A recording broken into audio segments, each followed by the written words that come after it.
Hey everyone, and welcome to a brand new episode of the Lost Resort with me, TOKiMONSTA. We meet here every Thursday and stream live on Twitch, Facebook, and YouTube. I will be talking with my favorite artists because I'm really curious how we came together. The album is incredible. Can't wait to play this a bit for the people listening. But thank you.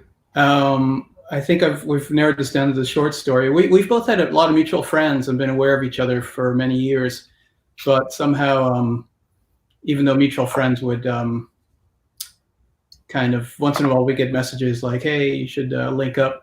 I finally met Reggie at a underground I was playing. He came to just check out the event. He didn't know I lived here, so we just kept in touch. And then at first it was just more of hanging out, but then it was inevitable that we had to like get in the studio, and then off we went. Yeah, that was basically it. Yeah, I was a fan of his, and we met at a party that he was playing at, and then we just kind of hit it off. It was pretty mellow and very easy. It just kind of naturally, organically happened, and yeah, it's awesome. Yeah, I think the idea was that we get into it without trying to reinvent the wheel. Like I do what I do, and Reggie does what he does, and we just put it together. And I know that sounds pretty logical, but there is a little bit to that. So I think for the most part, we managed to keep it easy and chill that way this whole time. So then this album, it came out the beginning of March, right? Last month? Yeah. April 20th. No. 27th? No, sorry. February 28th. Oh, February 28th. That was it. Oh, yeah. Yeah. Geez. So beginning March and April. Time. Yeah. If February was a full month, then it would have been just February. Never mind. Yeah. Anyway, nobody knows what date it is. Yeah, it's so true. But that being the case, then so you guys had an album come out amidst like the beginning of like just pre-quarantine. How has this whole situation affected you guys and this album? And well, that's all kind of over for now. But we did get to have a lucky run pre-quarantine because there were some other artists that sort of unfortunately didn't get any kind of a run to promote themselves. So we did some fun stuff before, and then now we're just kind of hunkering down and thinking about the future. What do you think, Ray? Yeah, a lot of gigs were canceled. And that was like kind of, it would have been nice momentum to get into the summer and, and then hit some really cool shows in the summer. So that part of the equation, obviously for everybody, is not there. But we work really easily, and we can make things pretty easily. So we just need to take advantage of that. But that'll happen, and we'll make more stuff in the meantime. Yeah, absolutely. Do you guys feel as though because, and I've had this conversation with several other artists, because people are kind of stuck at home, do you feel as though they're consuming more music or less? Or do you notice any difference in terms of the reaction? Do you feel as though, because on the opposite side of that, perhaps if you had an album out and you're able to tour it, then maybe you feel like you'd get more of a response. So it seems to vary between different artists. I mean, we're so detached from it, and obviously a lot of it, as an artist, that you don't actually like see the numbers for months, right? But that's what they're all saying, is everyone is digesting digital stuff. I think everyone's kind of reinventing. I think a lot of these new things that'll be invented will some of the positives will stick. I'm starting to think once we are able to start, any of us are able to start playing shows again, there'll be this kind of uproar about like, why isn't the show being streamed? I think it'll be like by this, by early 2021, people will be like, why do I need to go somewhere? Like, why can't you stream it? So I think a lot of things will change. And I think it's essentially kind of like when digital music first appeared, right? When Napster was the first big thing to shake that up. And all of a sudden it was like, oh no, music is over. And then obviously now there's a lot of large corporations able to make money off music. As far as artists, well, that's a different discussion. But I think same with the live thing, it will reinvent, right? Or at least I'm hoping that it does. So there's also this other thought. I don't know if you remember the Future Sound of London, but everybody thought they were crazy back in '94, and they would only play from home, and it was always Future Sound of London over ISDN. And they would actually get paid to get piped into these big events, right? And everybody thought like, well, that's weird. But now we're all trying to be Future Sound of London, which I think is quite funny. But yeah, that also seems to be like a shared conclusion that this period of time we're going through might inevitably like change the future of music and performance, as you're saying. So that being said, have you guys done like streaming performance on the like IGTV DJ through your phone, or like stream other than stuff like this, like podcasts and stream shows, stuff like this? I feel like it has existed prior, but just like this sheer quantity of streaming, it's a lot. Yeah. Yeah. Individually we have been so far, and we just started talking about because we want to get it right. So we started talking about an idea how we could do it. So we're thinking about it. We got a ways. Yeah. We got a ways to be cooped up, I think. So we got some time, but I mean, Reggie is rocking his show every night, I think. So that's pretty awesome. Yeah. I mean, it's random. I have my own app that I released, WhatsApp, and so I've been streaming on that, and I've been streaming on IG, and I've been streaming on Twitch, and just random, last minute, like no schedule or anything. I just kind of go for it. But and then I'm doing stuff with Altspace too. So I'm doing live VR performances. But I've worked with them for the past 4 years doing VR performances. But we're going to do even more VR performances. So yeah, I mean, it's interesting to just see how it allows you to see yourself in a different way. Like, if you're a performer, it depends on if you're like production side or if you're performance side, or if you're doing both simultaneously in the moment or behind the scenes, whatever. But the point is you have all these new tools, and you have to redefine how it is that you're going to reach people. And it's not new. It's just a different way of streaming is not any different than radio, television, satellite transmission, landline transmission. It's all just transmission. So this is a new form of transmission that's still kind of far behind, laggy. We've got problems with it. We're dealing with it, and it's catching up. But anyways, the learning. I'm a fan. This is like the Wild West of streaming. Yes. Who knows? Anything goes.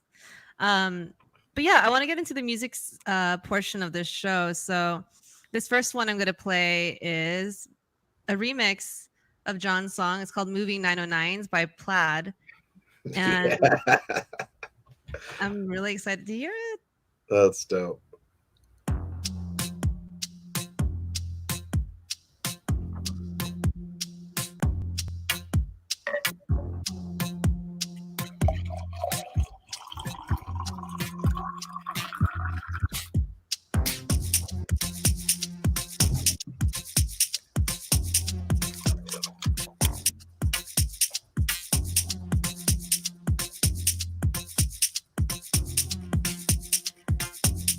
Funny.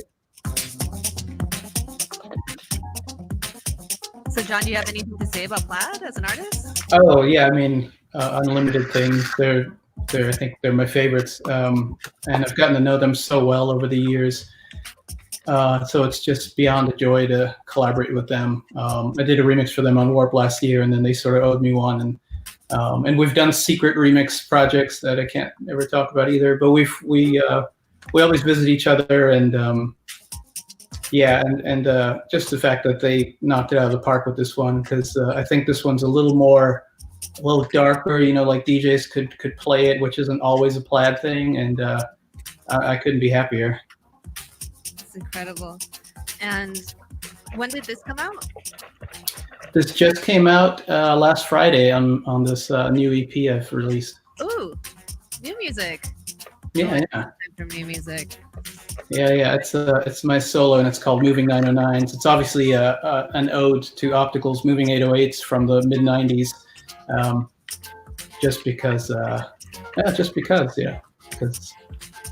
I feel like there's like a big '90s rave revival happening right now, and it's really exciting. That's not water, by the way. Unfortunately, it might be. That's a great. I have to say that's a great profile pic, man. That's just like that's clean, strong.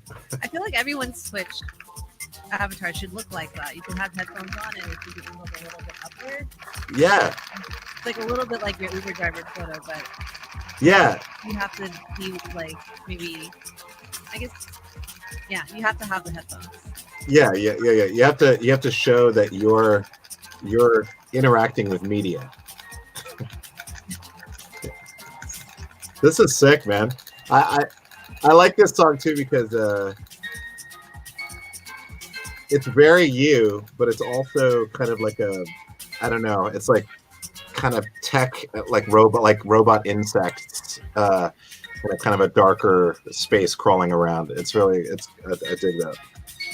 Like I mean the way they remix. I mean, there's nothing of the original in there. Although they did correct me in that my original didn't actually use much 909s, and they have re-synthesized a bunch of 909 sounds. But anytime you hear a Plaid remix, it's more of a reinterpretation, you know. But that's what I love about them, you know. It's just completely different. It's essentially an original. Yeah. And it's really cool that you're into that because there are many times where you can remix an artist and someone will come back and say there's not enough of the original in it, or Oh wow, it's too much of a departure. And it really depends on what sphere you're in. I think if you're in like a warp sort of left field, a bit more avant-garde sphere, like people love that. Like, yeah, do whatever you want with these stems. We'll call it a remix even though you only use my snare drum, you know, that's fine. But sometimes if you go into a more commercial space, they'll be like, where's the lyrics from the vocal that was in the thing, or where's that lead line that should be in there?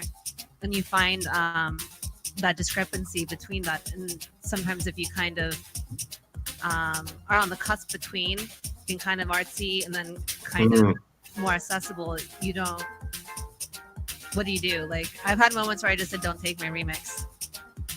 Yes. Yeah, I mean, it comes down to that. I weirdly have the opposite problem. I'll get hey, that sound, I basically stripped it all away, and then there'll be a comment about one sound, and I'll say, well, that's your sound. Oh yeah, just take it out. Or even actually, like when there's a song with vocals, I make a really strong effort to use the vocals, and so many times they're like, no, just take the vocals out. So I'm just like, okay, so I usually tend to ask beforehand, like, okay, what are you expecting? Because I think, especially if, all of us kind of do more than one thing, it's worth asking, like, okay, why are you asking me to do this? What do you expect? And that ends up smoothing out the process a lot, I think. And with Plaid, I'm not going to ask them or tell them anything. So I just, it's going to be great no matter what. So Totally. You get what you get. Yeah. I like that. I like that vibe a lot more. For me, ask, right? They're like, "Oh, would you give me notes on this remix I'm doing for you?" If people ask for that, then right. it's okay. It's fair to say, but then always a weird situation if someone asks for feedback and you give feedback because you can say whatever and then someone gets really offended. I've had that happen. Oh yeah, right. Because you could have also not asked me. I would have just taken it. Like I totally want everyone to feel and creatively, like they did something they're proud of, but sometimes I'll just be like, I don't know, it could be faster. They're like, this can't be any faster than what it is. I'm like, sorry, it didn't. Yeah. Thing I should have not said anything. Yeah, it's like, it sucks when you have to play politics, stuff like that. I mean, it's part of the thing because everybody's, different and have their own processes and stuff like that, and speak different languages. But I think in general, if people are like clear in the beginning, this is what we're looking for. This is what we want, and then the other person is asking questions if they don't feel it's covered, then anything that deviates from that is all like, sorry, that's not what we talked about. Exactly. I'm gonna come up with. Do you guys ever save images in your phone just to use as a reaction to very specific situations? Like everyone. Oh shit. But I feel like at this point, if someone asks me, can you give me feedback on something that they're doing for me? I think I'm just gonna go like, just have something like this show up.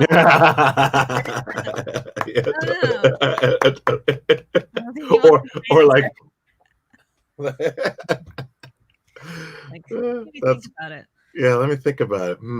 That would just be great. A series of self-created, just emotional. I mean, I guess they're emojis, but they're not because they're photographs. But they're. Oh, I have a series of like GIFs on my phone that are just me reacting to people. So if someone says something, I just like like one of these. That's great. One for a few situations, but I was like, I don't have words, but I have this to send to you, especially during quarantine because no one can see facial expressions. Right. Yeah. Yeah. Perfect timing. So yeah, this is the next part, or another portion of our show is discussing food and eating and drinking. We've had some people, typically people bring some food, they order food locally in support of, local restaurants, or a lot of artists have been cooking because they're using this time to get healthy. Right. They live so remotely, there's no food that they can, there's no like Grubhub or anything like that. On this particular show, I guess we're drinking, but I'm also eating. So why don't we start with you, John? What are you drinking? Oh yeah, sure. This will be actually so yeah, it's getting a big cliche, right? But it's totally true. We're all learning how to make all these new recipes, and I've just taken an Instant Pot out of the box, and that's getting a turn today. But yeah, we don't pick up much at the moment for obvious reasons, even though food is supposed to be fairly safe. But up the road for me, up in Van Nuys, there's a lovely little brewery called McLeod's, and they also have a pizza kitchen now, which is pretty fantastic. So they've got two things with me. I like my beers, and they've collaborated with another Valley brewery called Cellar Door. So you've got Stella Cella. It's an unfiltered IPA. Yeah. Made by McLeod's up the road, and then I've got my pizza box. So yeah, I've got some leftover pizza in there. Gonna pour my beer. Yeah. Reggie, do you have anything? What's that? Do you have anything? Yeah. I'm both eating and drinking simultaneously. So I'm using my little Vejo blender. But you stick these. It's like a Keurig system, kind of, but for nutrition things. So there's this one. Oh. Plant-based protein, spiced chocolate, which is great. So it's protein, chocolate. Or I had this one. This one I just put in there and I just drank. It's called Tropical. So I was you put trying the pot in and you just like crank it, or?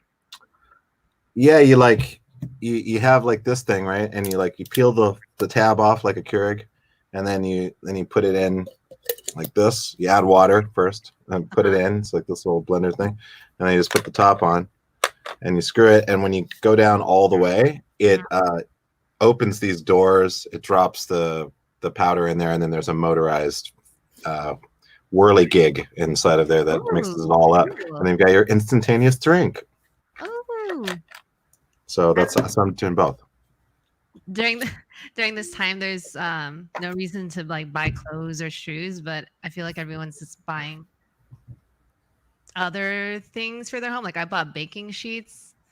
Everyone's trying to make sourdough now. Oh yeah, sick. How did that? Do you guys know how that became a thing? Like I understand maybe because you need time for it, but you can make beer. I thought about growing mushrooms, but that could be cool. We've got a bunch of new tomato plants ready to go. They'll need a couple months, but yeah. It's like somebody. Thanks, Eric.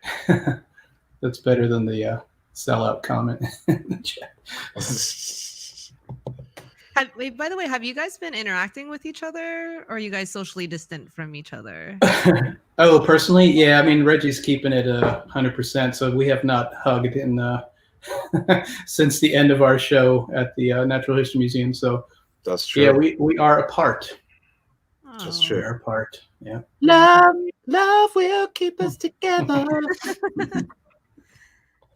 Wait. So to you, Reggie. have an empty stomach. So have you guys you've been here, right? Guisados? Oh yeah, that's the shit. That place is so good. Did you are you daring with the vegan chili taco? Yeah, I didn't see that on the menu there. But I got one. There's a taco that when you order it, they'll ask like, "Are you sure?" Because it'll like tear your it's a journey. Yeah. So that would have been fun to watch if you got just a plate of those. Is it spicy? Is like spicy hot? It's one of the hottest things I've ever eaten. Yeah, it's spicy vegan chili. I'm never gonna eat that. I've learned my lesson. It's a rite of passage. We got to do it. That's what we do when we finally go out in the hood, man. We'll go burn our faces off. Yeah. Yeah. What do you? Did you? By the way, I'm sorry. Did you get that delivered? It was supposed to be delivered, but then the app broke, and then I actually had to run and pick it up with the gloves. Yeah, because it's so neat. It's like it's so well presented. Thing like this. Yeah, but they're perfect though. It's like it's great. Which ones I got? So this one is mushrooms, and that one is, I'm not sure, but it's a vegetable. And then I got like the conchinita pibil, like a few of the pork ones that are really good, and the mole, and like a chicken tinga. Oh, nice. Someone said growing mushrooms is fun and rewarding. I bet it is. I'm just trying to grow some oyster mushrooms, Yes. Not implying anything. I think everyone's growing a little garden these days. Somebody wants to know favorite LA brewers. I really do love Brewery West. I think they are rocking it. And there's a lot up in Ventura County I like as well. What the heck's it called? I don't remember. Calabaza. You're pretty close. Casa something? Casa del Campo? Campo del Cito? Sure. Wait, there's one of those Silver Lake. Yeah. What was I gonna say? Have you ever been to Monkish or tried it? Oh, I have, yeah. But it's if it's a release day, it's quite hectic. It's like a new ride at Disneyland, so it can get really intense. It's a brewery down in Torrance. Yeah. But yeah, their stuff is definitely top 5. There's so many good ones. Would you say that they're not playing around? Well played.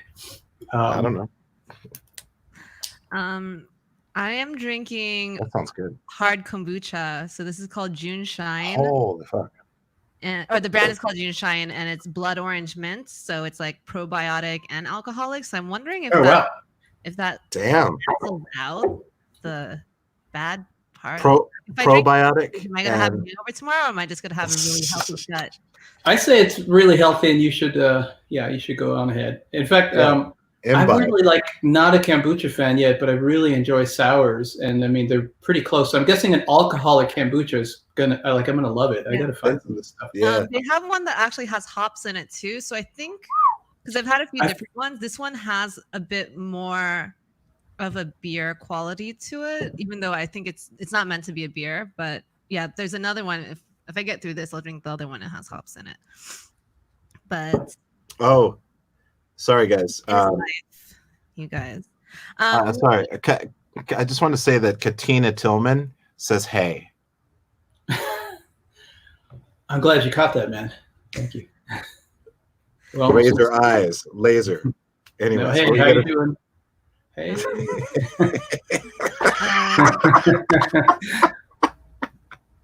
That's so awesome. Let's see. Oh, okay. Let's play our next song, and then we'll be consuming. Yeah. So the next one is "Darling" by Real Estate. Oh, love this song. It's exciting. We'll talk about it.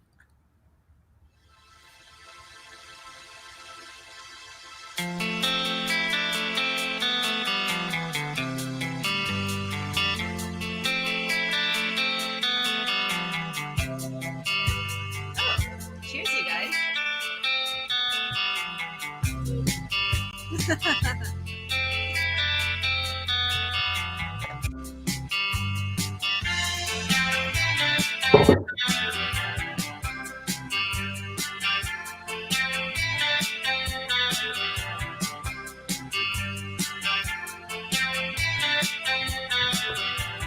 Again, if you guys have any questions or comments for us, you can chat, ask it to us.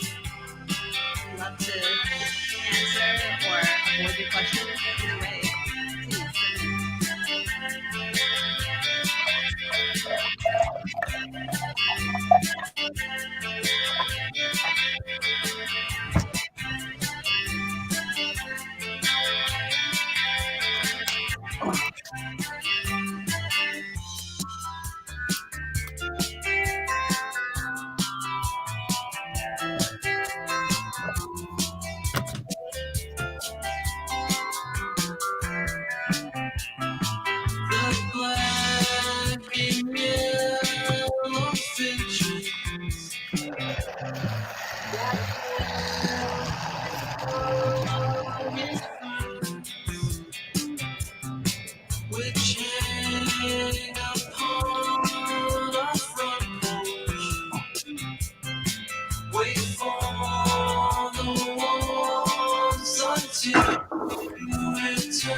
As I wait for you impatiently, as I wait for you.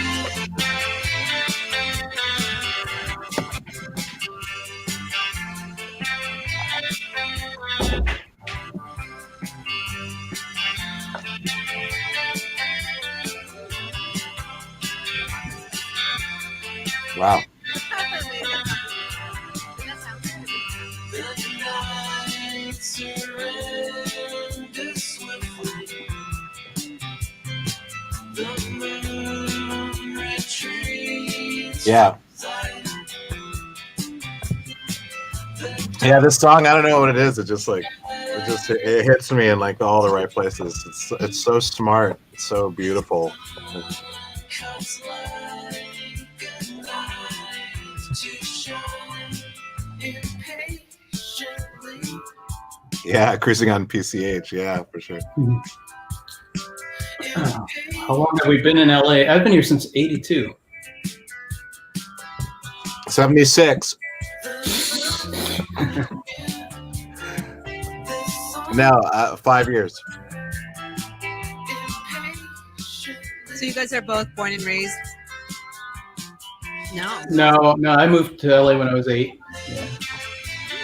Where were you guys born, if I can ask? Vienna, Austria. Security numbers. Vienna, Austria. I was born in Oh. Stuttgart, Germany. Yeah, we were. It's like it's a big car place. Like car park. Yeah. I remember that. So it's Money Town. What is? Stuttgart. Oh, yeah. Porsche. Which, by the way, there's a cool venue in there. The place is like tiny place, and I think you're like kind of really? black inside. I remember a sort of Chinese restaurant venue I've done a couple times. It's really cool. Is it like intentional? It's meant to look like a Chinese restaurant, but it's a venue, or is it really a Chinese restaurant and they just? It really used to be, I believe, if I remember right, which I usually don't, but I'm sticking to it. Defunct Chinese restaurant. You should turn everything. I feel like a taco place would be a good place to have a restaurant. I guess. Any place that serves Mexican food is also a fiesta, so it's already a party. Oh yeah, that's true. It does make sense. It is kind of a celebratory food. Mm-hmm. Mm-hmm. Oh, Tokimonssta. We're working on it. Yeah, we're working on it. Yeah. I work fast. Do you guys work fast? That's our motto. That's Most of the songs, like basically what you hear, like structurally, like all the ideas and stuff like that, or let's say the top lines and the grooves and all that stuff, only take like, I mean, John might construct something in advance, or like he'll have a skeleton of something, and then I show up and I like might add a thing here instrumentally, maybe.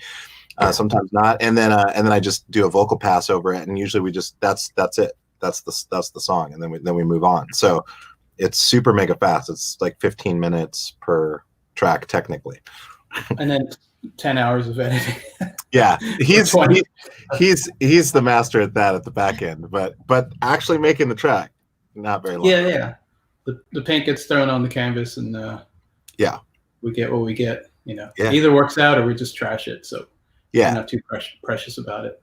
Yeah, that's a great thing about working fast. And I was having a conversation with someone about this too. When you're recording, it doesn't have to be perfect. It's cool to just get the ideas down and see what flows. Because I know it's been said, like, I was watching, who sings Copacabana? Or wait. Oh, I know that. It's the singer-songwriter guy, Barry Manilow. Barry Manilow. So I watched this interview with him ages ago, and he was talking about how he had written all these, like all his major songs were made really quickly, like 15 minutes, the hook was done or the song was mostly finished. And the idea that this isn't always the case, but a lot of music that tends to resonate with people tends to be the ones that were just made kind of quickly like that. And Yeah, I find that sometimes people are really precious with the music that they're making. They're like, no, I got to do this again, or I don't know if I like that lick. It's like, edit it later. Or if you know, if you're an actual instrumentalist, like a guitarist or pianist, you know, just play the shitty version now. You can always play it a little nicer later, or just go on Ableton and just start like cutting. Man, It was better. no, option land. Yeah, comp land. Like yeah, it's way easier to do. It's like making even film or whatever. It's better to get everything in camera as much as you can get in the shot, so you don't have to do all this like post stuff, like too much post stuff. Like post should be fun, you know. It should be like inspirational because you're working with something that's so good and to begin with. And if it's not, then it's really not worth going into post for it. So you guys, what's the first thing you're gonna do when quarantine is over? Whoa, heavy. We're gonna go eat those spicy tacos, man. Yeah, I don't know. You know what? I would probably like try to find some weird restaurant, like in some place like in upstate California, you know, like that has like kick-ass food, but it's kind of like in a weird location or something, and then drive to it, and then with a friend or a couple friends, and then just go to this restaurant in the middle of nowhere. Let's I go, feel man. like after this is done, people will bitch a lot less about traffic because at least they get to like know that they're going somewhere. This whole Yes. thing, right? It's also crazy when you actually are on the Yes. road, no one's there. It's just a weird ghost town with this Yeah. 4 cars. Ooh, let's see. Yeah, Other Dayla albums. I love it. Okay. Other What than- have been your most enjoyable sets to date? I think Mutek Movement.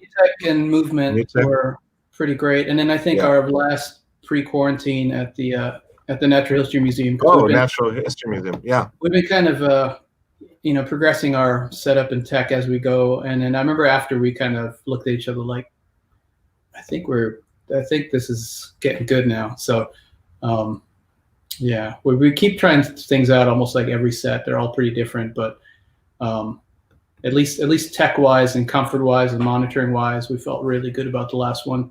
So yeah, we were all ready to go and do a bunch of shows, but you know, we'll get there.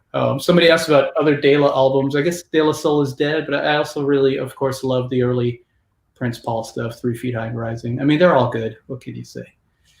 Sorry, I thought that was an interesting one I had to get to. Also, in case anyone doesn't know, Mutek is a wonderful festival in Montreal, and Movement is one of the most OG. It used to be Demph. It's in Detroit, and Yeah. you know that's like one of the best authentic. Well, I don't. Well, it's one of the originals. Really great electronic music festival, and I like it because like techno is king, and it's so sick. That place is so cool. It's also really diverse. That's the one thing I also really appreciate about Movement. Yeah. It feels pure of heart. It feels pure of heart. Yes, I think so. You know, it's people there that really like it, and they're still raving, and you know, you still see tons of like fishnet and neon, but Yeah. Everyone just really likes a lot of like the classic stuff, and I really appreciate that that's really built into the culture in Detroit, is appreciating the roots of where all modern music came from, which a lot of it came from Detroit. Yeah. Yeah, Detroit and Chicago and Berlin. New York. Yeah. Yeah. What was I going to say about that? Yeah, those 2 festivals in particular, I think those are quite special because there's a lot of festivals which are, you know, obviously quite cool, but I don't know if everyone, you know, I feel like with Movement and Mutek, people are there specifically, like they know the stuff. So you're playing to audiences that like either have heard of one of us or both of us, or they're curious. Like everybody is like ahead, you know, where maybe something that's not as focused is kind of like, oh, let's check that. You know, it doesn't have the same vibe, but like we really got a sense of those 2 festivals of like, we better come correct on this because like this is going to matter. To see you guys, Yeah. they know. They're like, he better play track. Yeah. You know, full Yeah. title. it's fun to play for a smart crowd, but it's almost a little bit more pressure because you're like, I have to impress them. Yeah. I don't know. I think it's more comfy. They'll let you, they'll stick with you if they realize you have respect for the place and that that you're also as passionate. I think either way it goes, there's like love. So yeah, it's a sincerity thing. It's like you just can't do any bullshit. Like you can't roll up with like anything other than your passion and your talent. That's all you've got in that situation. And so the BS detector's high, so it feels kind of high pressure. Plus for me, it's like, oh, these are like the highest level festivals, so I want to make sure I'm doing my shit. But the cool thing is once the audience is rocking, like once they're locked in, and that can happen instantaneous, could be 2 or 3 tracks in, whatever. It's over. Like it's just you're just riding the wave at that point. So it's like it's the coolest spot for me. It helps to have a Reggie with you at all times. It helps you a great deal. So get yourself a Reggie is what I suggest. No, you're more than enough. When you guys perform together, then are you guys just playing the music that you guys have made, or do you drop in anything else? Or oh yeah, interesting. My cat is going to unplug all my cables. No, cat, meowhead, no, meowhead, stop. Well, we've done some fun things, right? So we changed the tech. Like I've used Electron boxes and MPCs, and he's really going for it. That cat is awesome. Oh, I love that cat. And I always kind of set it up in this, what I like to say is like kind of like an orbital style, which is like everything is separated, everything's ready to go, and we can rearrange the structure. But one song on our album, actually, the last track, came from a live performance that we did where we both improvised from zero for 90 minutes, which is a bit harder for me to do than for Reggie, but it was like old rolling machines, no patterns written, and just writing patterns in front of the audience and having like a little bit of extra sample stuff going. And obviously some of it was like, okay, we're getting there. But then there were some moments, and in fact, there was All I Need Is You song. I really was like, Reggie, let's listen to this, man. This might just work as is. And somehow the recording came out. Totally fine. Okay. It never happens. So we just used it. Yeah, but so once in a while, when it depends on the venue, right? Like I think it would be hard for me to fumble over empty patterns for 60 minutes at a movement or something. But I think when it's more intimate and people are up for it, it's really fun just to like do it Reggie style and just see what happens. Just see where we go. So all the shows are pretty different. People appreciate it like a special and unique moment. It's. I almost find that, not that I like messing up or making mistakes, but when there's some kind of issue, I feel as though the audience appreciates that they know, oh, okay, something kind of slipped up, but then that's how I know it's real. For sure. I think same with DJing. All the the digital stuff is too perfect. It's nice to see a record skip once in a while. Some people like have never heard that sound, and when it happens to me, like I don't mind. I'll catch it and I'll try to fix it or not, whatever. We're playing music. It doesn't have to be. It's an Opa moment, just like Opa. Like, yeah, you got to drop a plate once in a while. So I just wanted to also mention this to everyone. Our Music Cares donation on our Twitch page hit 420, and our goal for the entire month was just 400. So that's pretty cool. Thank you guys. They saved my life one time. Oh, what saved your life? Music Cares. Oh. Yeah, like I couldn't pay for rent for a couple months, and they covered my rent. It's amazing. So yeah, Music Cares is a program by the Grammy. What's it called? Grammy Recording Academy. Recording Academy. That's it. Recording Academy of the Arts. Yes. Yes, and they're responsible for the Grammy. So it's like That's the Grammy right. people's thingamajig is Music Cares, but it helps people Yes. like us because it really does. Like I mean, like actually not happen. specifically us, but people that really, really, Yeah, for any musician. Yeah. Yeah. And even like hearing protection and like, you know, resources for I health. definitely got molded earplugs Yeah. from them, and they've been great. It's also, have you ever compared molded earplugs with other people's and how strange people's ear sounds? It's insane. It's a little weird. Like, I don't know. It is. I want to see that. It's kind of weird, but like everybody's got, you know, in-ears and they're walking around with them dangling, and most of them are custom. Yeah. And you see it a lot, like even in broadcasting. I'll see like people in control rooms, they have their own custom in-ears. And it's weird. What is the story behind the vocal in Sweat on the Walls? This track had a big early influence for me. Yeah, it's still going after it's been 16 years now. That was my first collaboration with Cusin, and at the time, the idea is that she was going to sing on the track, and that didn't exactly work the way we thought it might. And then it was kind of at the point of like, maybe we're done doing this, but she was also a DJ playing events, and I just thought like her conversational voice was cool. So I said, I'm just going to leave the room. Why don't you just talk about parties you've played, you know? So just hit record, and she came up with all these lines about, all the lines that he's referring to. So there's actually a huge session of that. I mean to go back through it and see what else is there. But actually, live, Reggie and I do a version of it, which is really fun, and he really goes into detail about, you know, why there might be sweat on the walls, or you know, all this stuff. So and I think everything's delayed because of COVID stuff, but we are going to have it on our BBC6 mix for Marianne Hobbs, and hopefully she's playing that next week, I think. I don't know when at this point, but we've got a couple of unreleased exclusives in that one. Oh, so cool. Shout out Marianne Hobbs. Such a legend. Let's play another song, you guys. So the next one is Burning Inside by Ministry. Any notable comments on this track? I really love this track. I think it's from the album "My Mind Is a Terrible Thing to Taste," but it's very, like, as a kid when I was listening to this thing, I just loved like how cathartic it is. Just that burning inside. It's just so good, and that drum beat,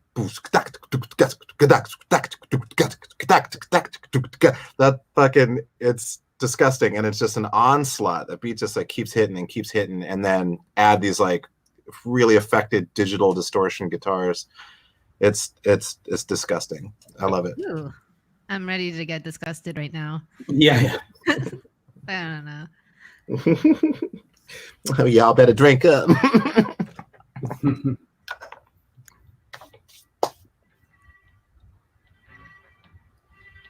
Oh, yeah. Does the song start a little slow? Yeah, it'll kick it. Okay. Bugshell says, Reggie, you're the coolest. Oh, my kitty cats.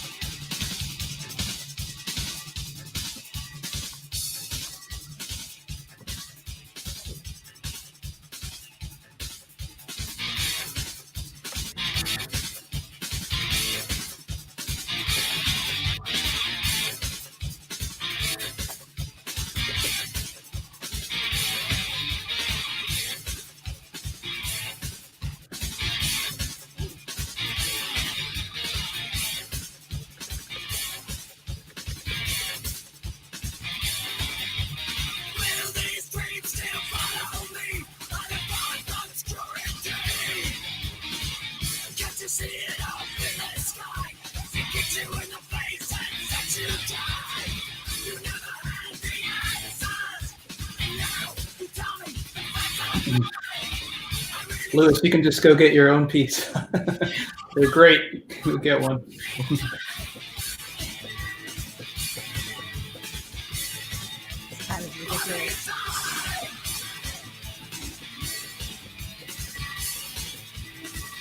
So what do you guys do at home for fun?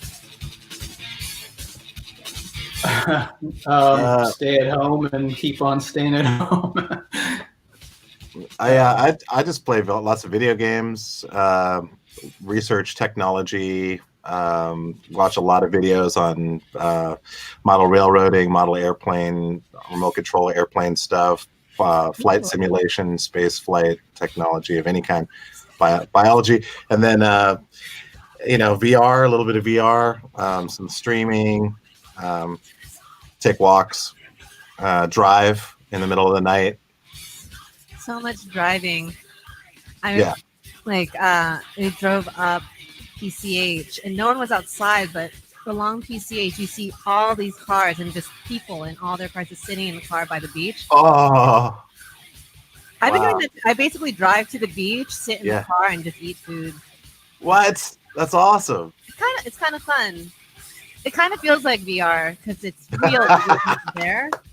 Yeah, it's like just this much separating you from the You're outside. just like palming the windows, going like, "Why?" I actually saw someone get a ticket as well. Oh shit! Or Just for actually going loitering? Well, I think I saw a couple and they had towels around them, and a cop was writing them a ticket because I think Oh shit! Damn. you're not supposed to do that. What do you do?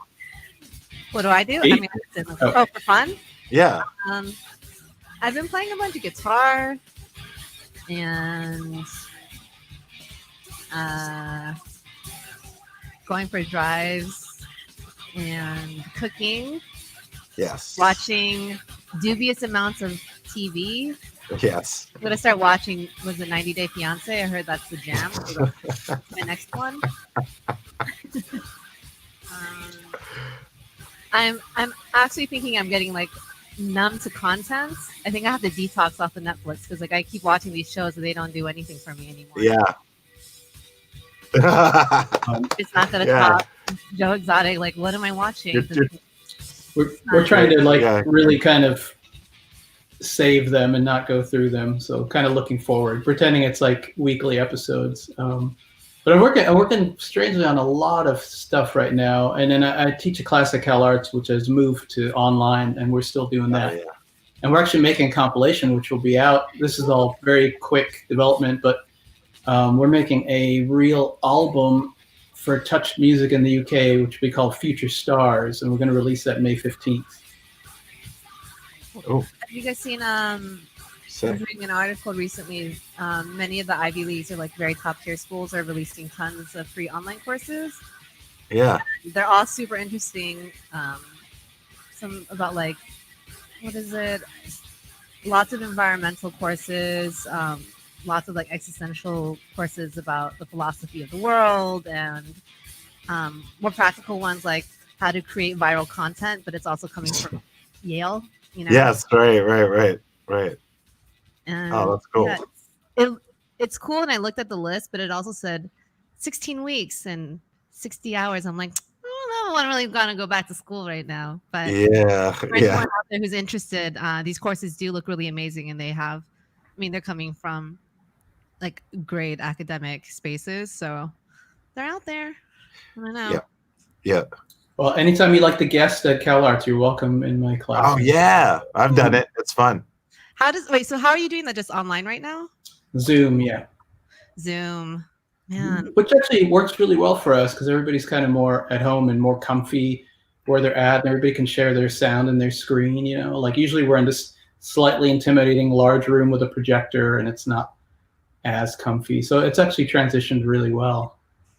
What other guests have I had? Oh, it's been exciting. I've had Lowell Tolhurst from The Cure. I've had Reggie. I've had DJ Newmark. I've had Ricky Tinez. I've had Ed from Plaid. Yeah, I'm pulling in all kinds of favors for my class. So it's been really fun.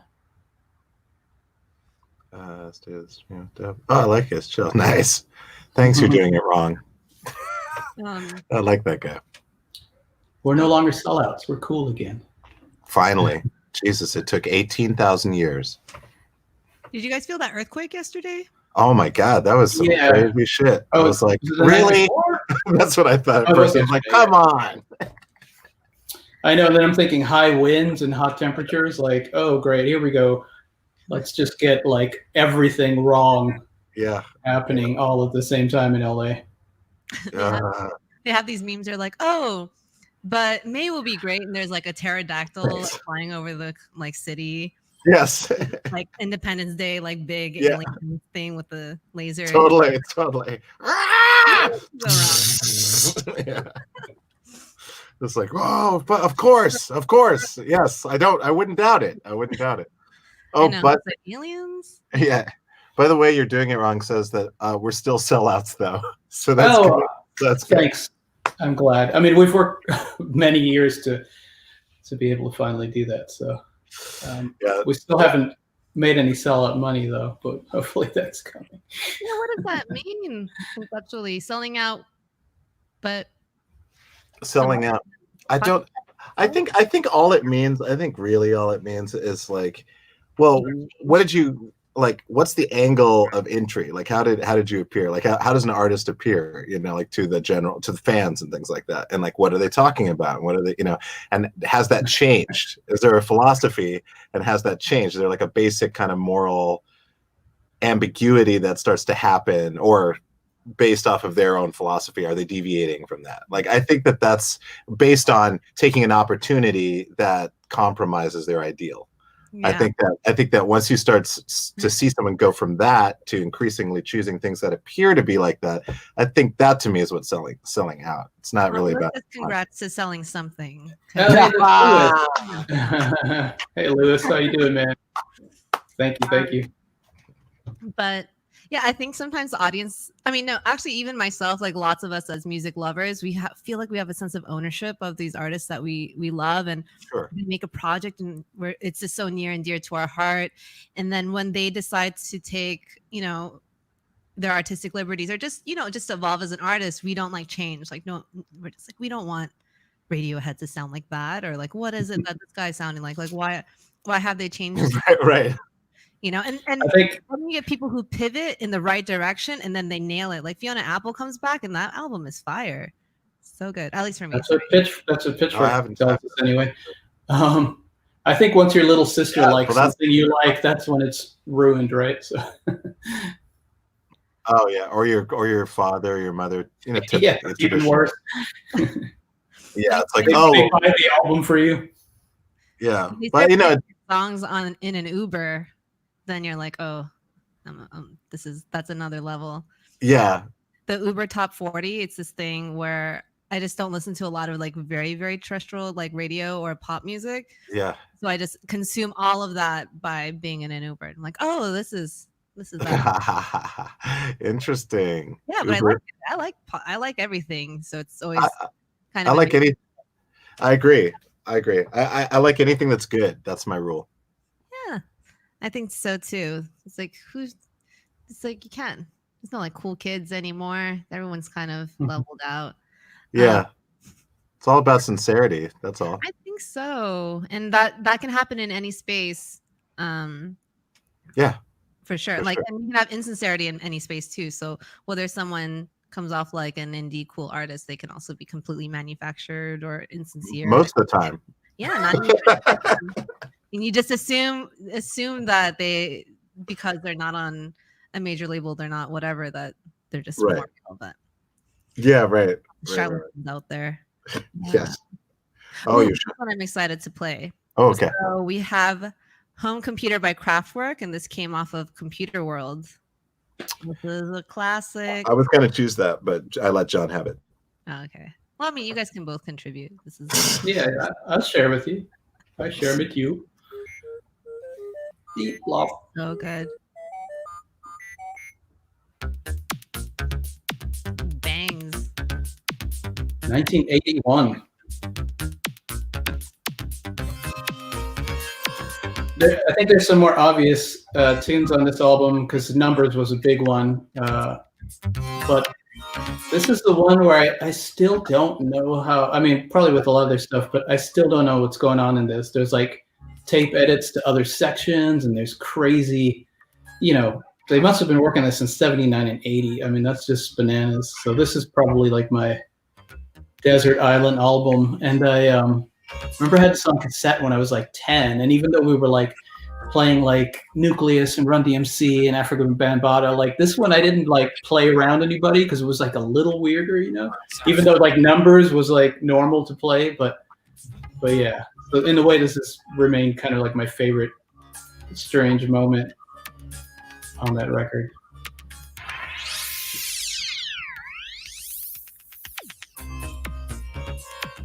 Fire.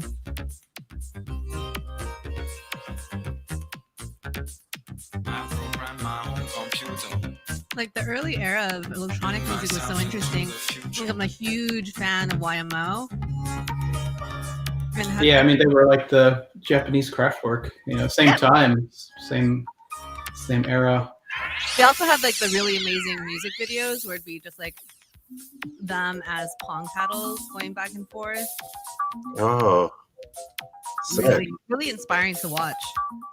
yeah. There's kind of like this this a movement when a certain band will come out and kind of shine in a certain unique way, and then you find that in other parts of the world there are kind of versions. They're not necessarily versions of that. That's just what became the most visible.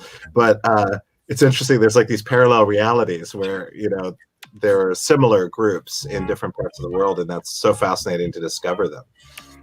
Yeah, even more so in that time, because now there could be a kid in Russia and a kid in Portugal, and they could be making the same type of music because they're both on SoundCloud. Right, because they're actually physically connected or digitally connected. Yes, yeah. So this is some other shit, but it's pretty rad. So this section here, I have no idea. I mean, it's simple, but it's crazy. It's like a good pop locking moment. Totally. Yeah. That was a great thing when I moved to the States. It would be like, it was the first time I kind of saw like some dicey neighborhoods, but at the same time it would be like, oh, these guys are going to fight. And it's like, oh no, they're just going to dance against each other in the street. It was like, all right, I think I like this place. Yeah. Way cooler to see fight dancing. Did Dre sample Kraftwerk? Maybe. I mean, a lot of people did. Yeah, probably, right? Back, why wouldn't you? You have to. That Ciara riff. Back in the Wrecking Crew days, I would imagine, but I can't think of. Ciara? Oh, Japanese Kraftwerk, Yellow Magic Orchestra. Yeah.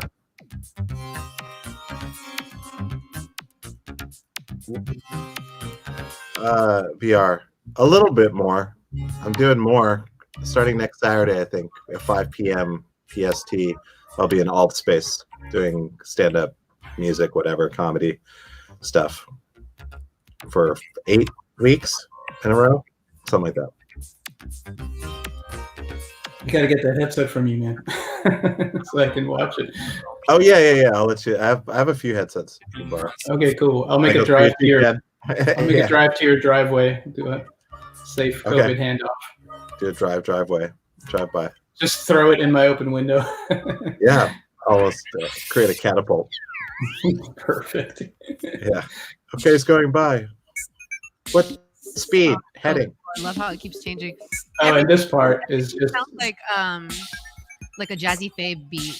Like you see the CR like dancing and doing like a breakdown, but maybe it is a sample. Maybe it is sampled. There's no samples back then. This is. Oh no, sampled from here. Oh right, yeah. I mean, it's been sampled a bazillion times, but.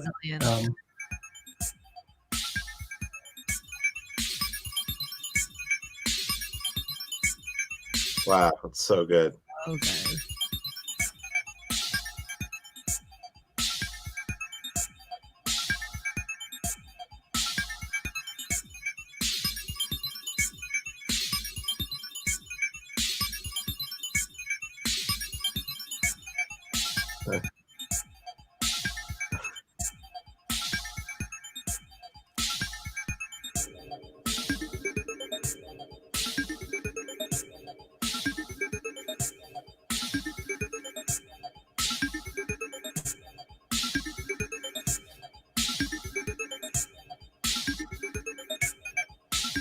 Yeah, they could have had an ARP. I think they've always been super secret of what they had. I know they had a lot of custom things built by this engineer that ended up doing products under the name SND. He made a SAM 16 sequencer and this clocking device, but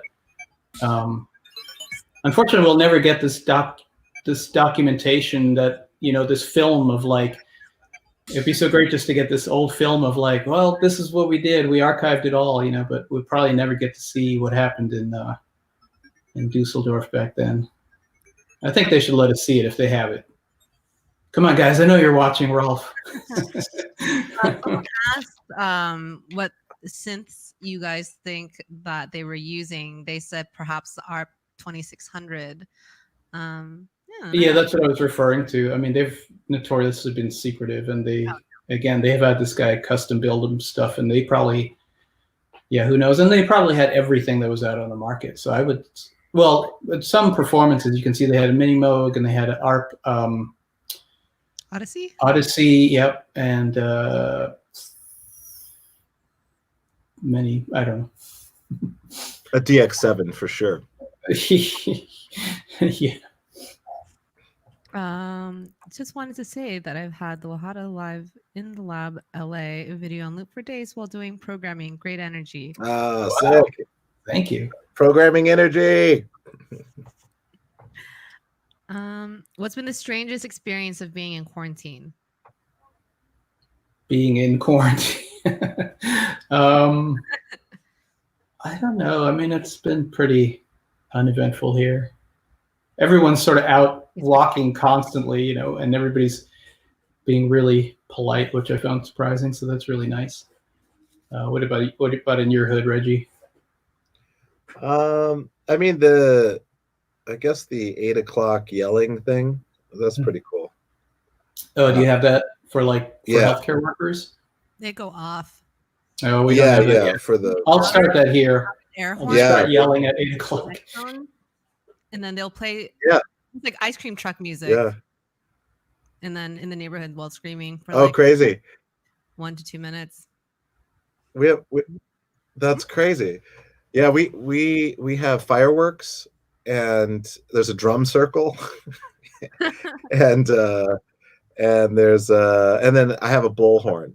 So sometimes an electronic one. So sometimes I'll put it out the window and I'll just like say dumb shit like, you know, rock and roll, you know, like, you know, we did it. For never forget the Alamo, things like that. That must have been you. I heard someone say that. That's probably me. I think so.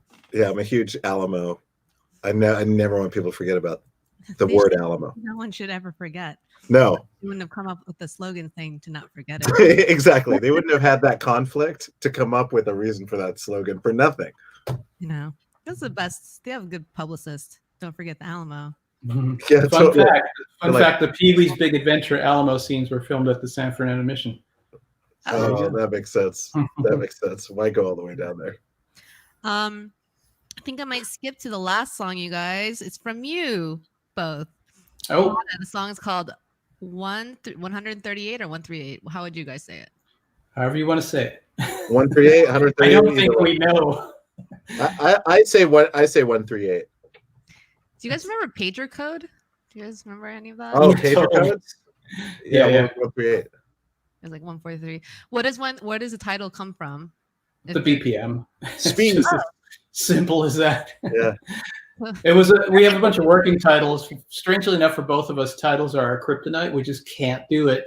So as we were like going through, it's like, okay, what do we call 138? And it's just like, well, I kind of like 138 now. So, okay, sure. Yeah. That's good. It's kind of like the old Jive rhythm tracks. You just get like 122, 120, 130. So That's great. Not overthought, not a pretentious title, fully functional. Yeah, totally. Very, very German. And Very also when Austrian. someone's like really in a hitch, you're like, I need something in DJ and it has to be 138. Then Yeah, All so- right. oh, I know the cut. What? Oh yeah. What? Uh-huh. Oh yeah. What? Oh yeah. What? Uh-huh. Steve.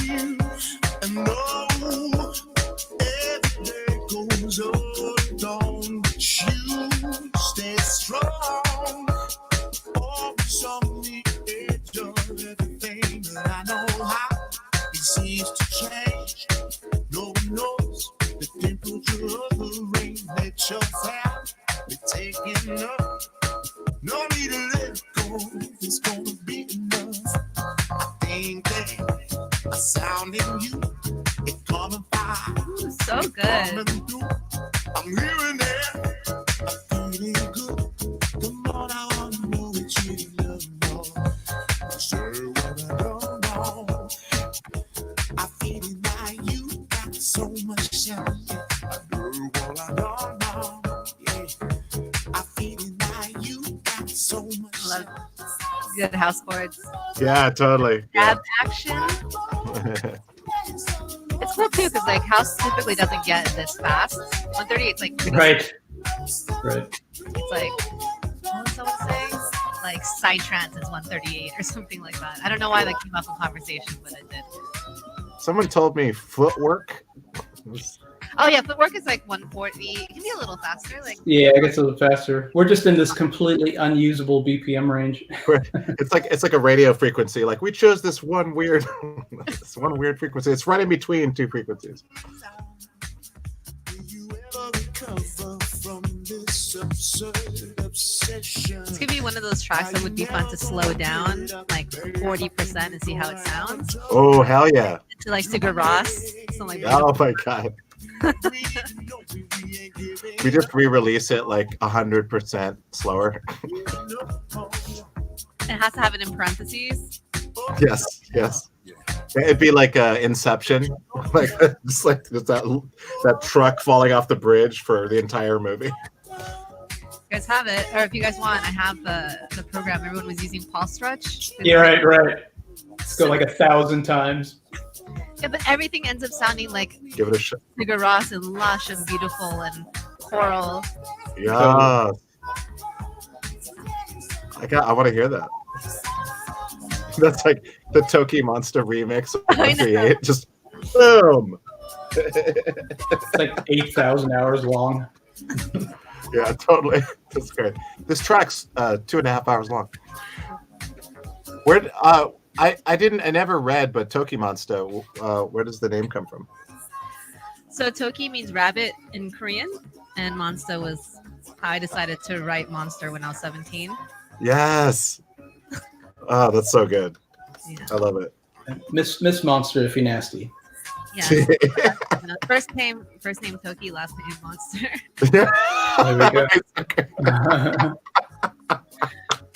You know the Woodland Hill Monsters? Oh yeah, I know those guys. Yeah.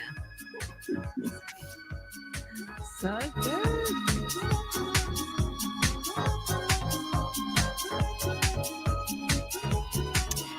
Is this all Yeah. improvised? The vocals, Reggie. It is, yeah. Yeah, it's like Oh, it's like me riffing over, I don't know, maybe like 5 minutes, something like that, maybe 6 minutes. Sometimes I'll riff up to 10, but not usually that long. But yeah. are you guys usually comping? Like, oopsies. Are you guys usually comping vocals, like doing tracks and? Or- Let's see. There's a bunch of Sometimes random processes. Like, minimal though. yeah, like for instance, this track started as a live track actually, and then we kind of loaded up at home because we would have these kind of places to just go wherever with the live shows, just to break it up, to do some improv stuff. Mhm. And then that was, you know, if you've used the Electron stuff, whatever you do gets stuck in the machine, so you can turn it on, it's still there. Mhm. So then we just kind of had that pattern on. It was like, should we work on this? And it was like, yeah. So that was kind of the music. We both worked on that together then. And then, yeah, sometimes it's a pass of improv, and then A refinement. sometimes Reggie will have a hook kind of in mind developing, but once in a while we'll listen back and there will be an accidental hook, and then we'll take that and put it somewhere else and basically make that a hook. Mhm. So we'll build up the whatever would be the chorus, the hook, you know, and then that might Hmm. Yeah, more takes to the vocal, but Yeah, Bob Ross would say happy accidents. yeah. Well, to an extent, yeah, they are accidents for sure. But also, you instantly know, like when it happens, you instantly know if that's the hook. It kind of presents itself like It's boom, and then John hears it too, and so it's just kind of like we're like, oh, that's it, and then I'll just start repeating it. And sometimes I'll try to get ahead of myself, and I'll do a harmonizing stack over something that I think will be the hook. Mm-hmm. So but just in in times I'll be like da da da da da da da da da da da da whatever, and then that's then I go. John can just slide them all together.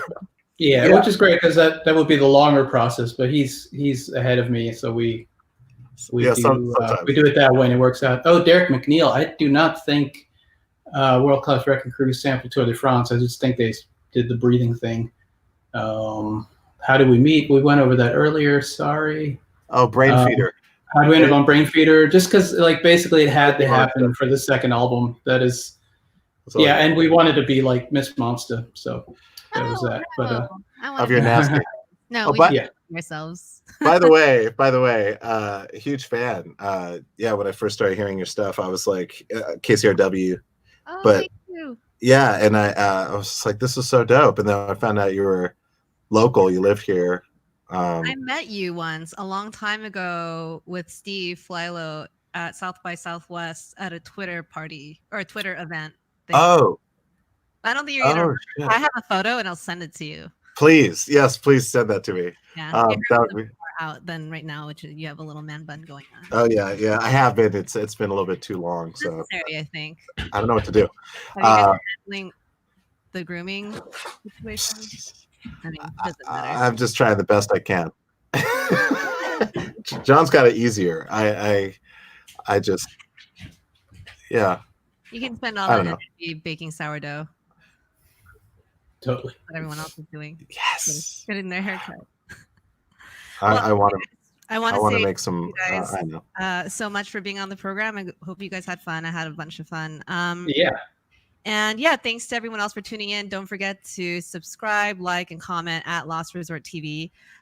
We are live every Thursday at 3 p.m. This week being the exception. And next week we have Alison Wonderland and Anna Lunoe joining me. So thank you all so much. Thank you, John. Yeah, thanks for having us on, Jan. That was so fun. Enjoy the rest of your smoothie. Oh, thanks. Yeah, I will. Yeah, perfect timing. I'm about to finish my beer. So yeah. Nice. All right. All right. Bye, you guys. See ya.